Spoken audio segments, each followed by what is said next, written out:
o nosso movimento uniformemente variável, tá? Movimento uniformemente variado, a forma que você vai ler isso daí, para mim, pra gente não tem tanta importância, ele também tem um apelidinho, né? É o nosso move, beleza? Galera, nessa relação de movimento uniformemente variado, a gente tem algumas peculiaridades, beleza? Quais são essas peculiaridades? O que está aparecendo aí pra gente? A gente tem uma definição muito importante quanto a isso. Esse movimento é chamado de uniformemente variado quando a gente tiver o quê? Uma relação espaço-tempo. O que é a minha relação espaço-tempo? É uma função onde o espaço depende do tempo, tá? Essa minha relação do espaço-tempo, obrigatoriamente, ela vai ser de qual grau? Ela vai ser de segundo grau, que é o que a gente está vendo aí, ó. Então, de forma genérica, o que a gente colocou aí para vocês? Que a função do espaço depende de um termo independente, tá? Esse termo independente, pessoas, é aquele termo que vem solto, é aquele termo que não depende do tempo. Esse termo independente no move, ele sempre vai ser o espaço inicial. O que vai ser o meu espaço inicial? É a partir da onde a minha partícula inicia o seu movimento. Então, se no exercício, se no exemplo, o cara falar que a partícula parte da origem dos espaços, o que significa? Que o espaço inicial dela é igual a zero. Ah, Bob, a partícula parte de 4 metros. O espaço inicial dela vai ser igual a 4 metros, ok? Quais são os outros termos agora que dependem do tempo? Eu tenho um termo que depende do tempo elevado à primeira potência, tá? E a gente vai ter um termo que depende do tempo elevado à segunda potência, o que vai me caracterizar esse movimento uniformemente variado. Pessoas, o termo que acompanha o tempo elevado à primeira potência é o que a gente vai chamar de V0. O que vai ser o nosso V0? V0 vai ser a velocidade inicial do meu movimento. Beleza? O que é a minha velocidade inicial?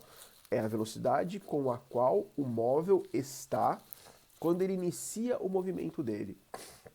Então, se a gente chegar e falar, o objeto ele parte do repouso.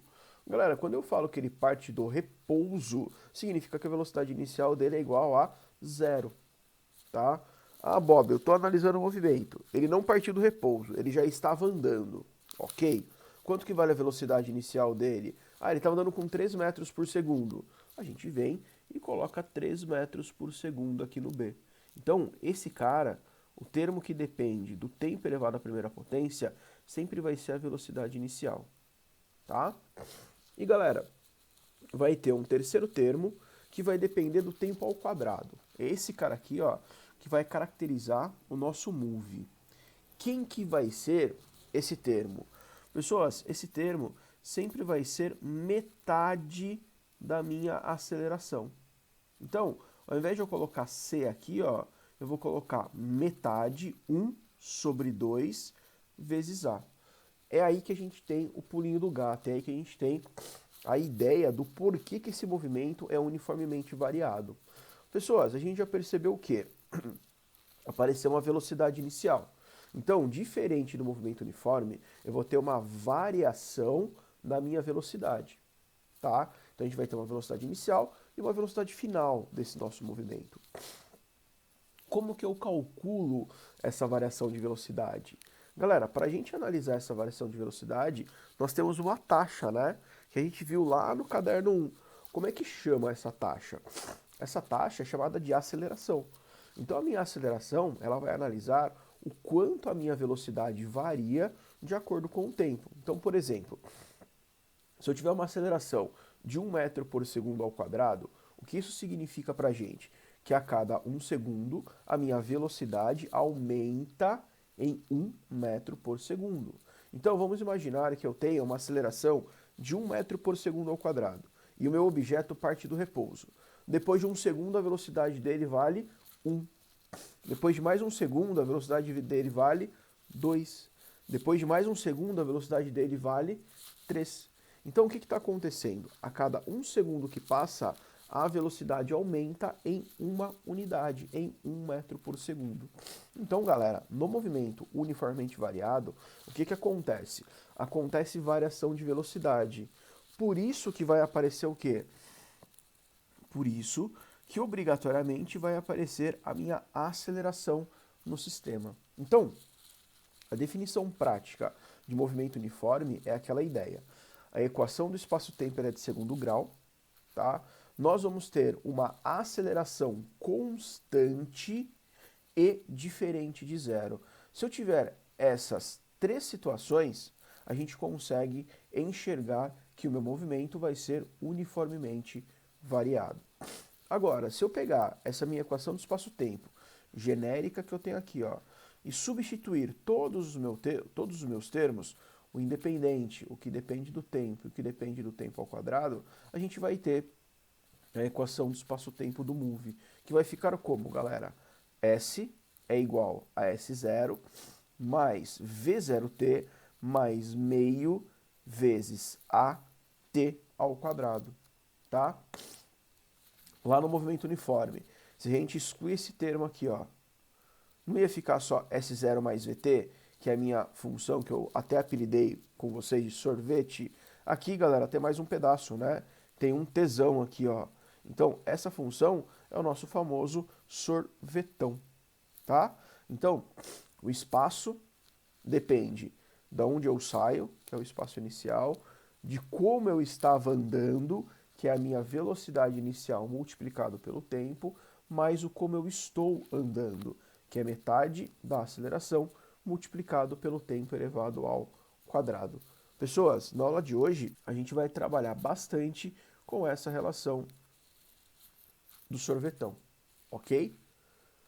E para complementar a nossa aula por enquanto, nós vamos ter a equação horária da velocidade. Pessoas, se a gente for pegar na mesma forma, a equação horária do espaço relaciona o espaço com o tempo. A nossa equação horária da velocidade é a velocidade em função do tempo. Se eu tenho uma equação do espaço, se eu aplicar a regrinha do tombo, a nossa famosa derivada, né, a gente consegue determinar a nossa equação da velocidade, tá? Então, se você pegar aquela equação do sorvetão, deriva ela, pessoas, faça a regrinha do tombo, você vai conseguir identificar essa equação horária de velocidade, que vai ser o V igual a V0 mais a aceleração multiplicada pelo tempo. Então, ó, essa equação a gente pode determinar de 2 formas. Ou eu analiso ela fazendo uma regrinha do tombo, uma derivada da função do espaço, ou, galera, a gente vai pegar o quê? Lembram da nossa equação de aceleração, que é o ΔV por ΔT?